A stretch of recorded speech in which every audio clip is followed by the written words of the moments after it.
ಇನ್ನು ಮುಂದೆ ನಿಮ್ಮ ನೆಚ್ಚಿನ ಧಾರಾವಾಹಿಗಳ ಫುಲ್ ಎಪಿಸೋಡ್ಗಳು ಸನ್ ನೆಕ್ಸ್ಟ್ ಆಪ್ನಲ್ಲಿ ಮಾತ್ರ. ನೀವು ತಿಳ್ಕೊಂಡಿರೋ ಹಾಗೆ ನಿಮ್ಮ ಮಗ ಬೆಂಗಳೂರಿನಲ್ಲಿ ಯಾವ ಕಂಪನಿಲೂ ಕೆಲಸ ಮಾಡ್ತಿಲ್ಲ.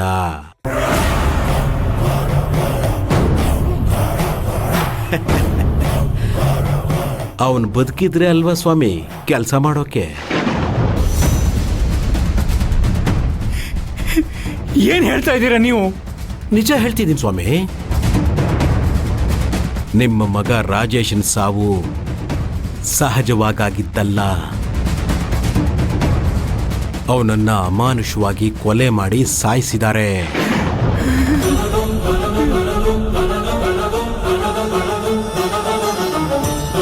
ನೀವು ಜೈಲಿಗೆ ಬಂದ ಮೇಲೆ ನಿಮ್ಮ ಮನೆ ಪರಿಸ್ಥಿತಿ ಬಹಳ ಬಿಗಡಾಯಿಸಿತ್ತು. ನಿಮ್ಮ ಮಗ ರಾಜೇಶ ಕೆಲಸ ಕೇಳ್ಕೊಂಡು ಮೈಲಾಪುರದಿಂದ ರಾಂಪುರಕ್ಕೆ ಬಂದ. 10 ಊರಿಗೆ ದೊರೆ ಅನ್ನಿಸ್ಕೊಂಡಿರೋ ಸತ್ಯಮೂರ್ತಿಯವರ ಮನೆಯಲ್ಲಿ ಕೆಲಸಕ್ಕೆ ಸೇರ್ಕೊಂಡ. ಆ ಅನಿಷ್ಟದ ಮನೆಗೆ ಇವನ್ ಕಾಲಿಟ್ಟ ತಕ್ಷಣ ಶನಿ ಇವನ್ ಹೆಗಲೇರ್ಬಿಟ್ಟ ಸ್ವಾಮಿ.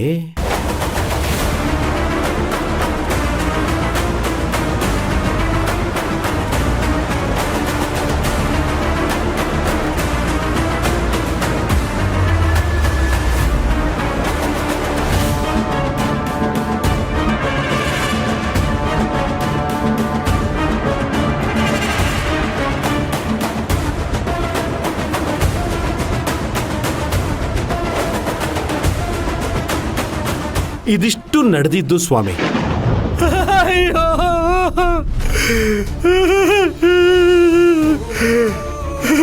ರಾಜೇಶ ಅನ್ಯಾಯವಾಗಿ ನನ್ನ ಮಗನ ಕೊಂದು ಬಿಟ್ರಲ್ಲ.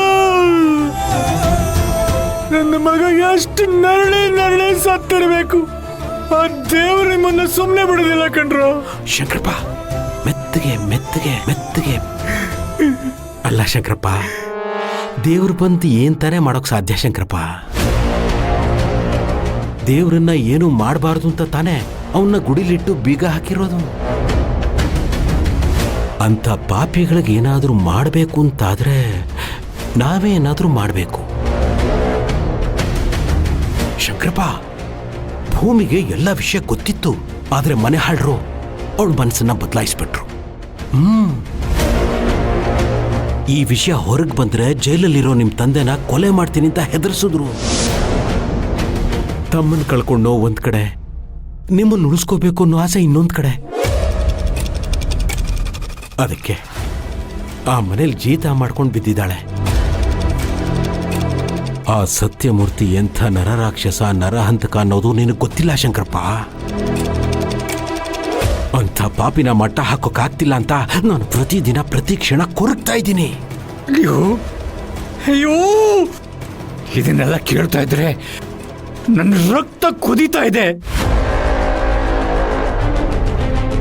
ನಾನೇನಾದ್ರೂ ಜೈಲಿಂದ ಹೊರಗೆ ಬಂದಿದ್ರೆ ಇಷ್ಟೊತ್ತಿಗಾಗ್ಲೇ ಆ ಪಾಪಿಗಳ ರಕ್ತ ಕುಡಿದು ಬಿಡ್ತಾ ಇದ್ದೆ. ಮೆತ್ತಗೆ ಮೆತ್ತಗೆ ಮೆತ್ತಗೆ ಮೆತ್ತಗೆ. ಈಗ ಊರಿನಲ್ಲಿ ಸತ್ಯಮೂರ್ತಿಯಿಂದ ಬಹಳಷ್ಟು ಜನಕ್ಕೆ ತೊಂದರೆ ಆಗಿದೆ. ಎಲ್ಲರೂ ಸೇಡ್ ತೀರಿಸ್ಕೊಳ್ಳೋಕೆ ಹೊಂಚಾಕಿ ಕಾಯ್ತಾ ಇದ್ದಾರೆ. ಅವನಿಂದ ಅನ್ಯಾಯ ಆಗಿರೋದ್ರಲ್ಲಿ ತುಂಬಾ ನೋವು ಅನುಭವಿಸ್ತಿರೋದು ನಿಮ್ಮ ಕುಟುಂಬ. ಇದನ್ನ ಹೇಳೋಕೆ ನನಗೆ ಬಹಳ ಹಿಂಸೆ ಆಗುತ್ತೆ. ಅದಕ್ಕೆ ಆ ಸತ್ಯಮೂರ್ತಿ ಮೇಲೆ ಸೇಡು ತೀರಿಸ್ಕೊಳ್ಳೋಕೆ ನೀನೇ ಸರಿಯಾದ ವ್ಯಕ್ತಿ ಅಂತ ನಿನ್ನ ಹುಡ್ಕೊಂಡು ಬಂದೆ.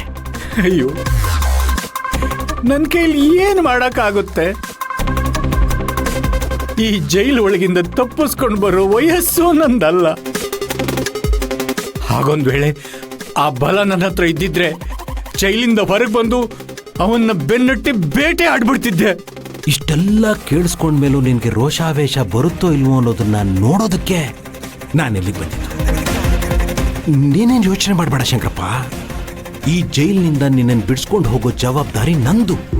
ನನ್ನ ಮಾತನ್ನು ನಂಬು. ನಿನಗಾಗಿರೋ ಅನ್ಯಾಯಕ್ಕೆ ನ್ಯಾಯ ಒದಗಿಸ್ಕೊಡೋ ಜವಾಬ್ದಾರಿ ನಂದು. ನೀನ್ ಸೇಡು ತೀರಿಸ್ಕೊಳ್ಳೋದಕ್ಕೆ ನಾನು ಸಹಾಯ ಮಾಡ್ತೀನಿ. ಒಟ್ನಲ್ಲಿ ಸತ್ಯಮೂರ್ತಿ ಬದುಕಿರಬಾರ್ದು. ಬುದ್ಧಿ, ನೀವು ಅಷ್ಟು ಮಾಡಿ ಸಾಕು. ನಾನು ಆ ಮನೆ ಹಾಳನ್ನ ಮುಕ್ಕೊಂಡು ತಿಂದ್ಬಿಡ್ತೀನಿ. ಎಲ್ಲ ಕಡೆ ದೇವ್ರಿರೋಕ್ಕಾಗಲ್ಲ ಅಂತಲೇ ನಮ್ಮಂಥವ್ರ ಮೂಲಕ ನಿಮ್ಮಂಥವ್ರಿಗೆ ಸಹಾಯ ಮಾಡಿಸೋದು. ಶಂಕರಪ್ಪ, ಆಮೇಲೆ ಈ ವಿಚಾರ ಇದೆಯಲ್ಲ, ನಮ್ಮಿಬ್ರಲ್ಲೇ ಇರಲಿ, ಬೇರೆ ಯಾರಿಗೂ ಗೊತ್ತಾಗಬಾರ್ದು. ನನ್ನ ಕೊನೆ ಉಸಿರು ಇರೋವರೆಗೂ ಯಾರತ್ತನ್ನೂ ಹೇಳಲ್ಲ ಬುದ್ಧಿ. ನನ್ನ ಮಗನಿಗಾಗಿರೋ ಅನ್ಯಾಯಕ್ಕೆ ನಾನು ನ್ಯಾಯ ಒದಗಿಸ್ಲೇಬೇಕು. ನನ್ನ ಕೈಯಾರ ನಾನೇ ಸೇಡು ತೀರಿಸ್ಕೋಬೇಕು. ಶಂಕರಪ್ಪ, ನಿನ್ ಕೋಪ ನನ್ಗೆ ಅರ್ಥ ಆಗತ್ತೆ. ಆದ್ರೆ ಇನ್ನೊಂದು ಮುಖ್ಯವಾದ ವಿಚಾರ, ಯಾವುದೇ ಕಾರಣಕ್ಕೂ ಈ ನಮ್ಮ ವಿಚಾರ ನಿಮ್ ಮಗಳು ಭೂಮಿಗೆ ಗೊತ್ತಾಗ್ಬಾರ್ದು. ಹುಷಾರು. ಶಂಕರಪ್ಪ, ನೀನೇನ್ ಯೋಚನೆ ಮಾಡಬೇಡ. ನಿನ್ನ ಆದಷ್ಟು ಬೇಗ ಹೊರಗಡೆ ಕರ್ಕೊಂಡು ಬರೋ ಜವಾಬ್ದಾರಿ ನಂದು. ನಾನು ಆ ಕೆಲಸ ಮಾಡ್ತೀನಿ. ನಾನಿನ್ ಬರ್ತೀನಿ.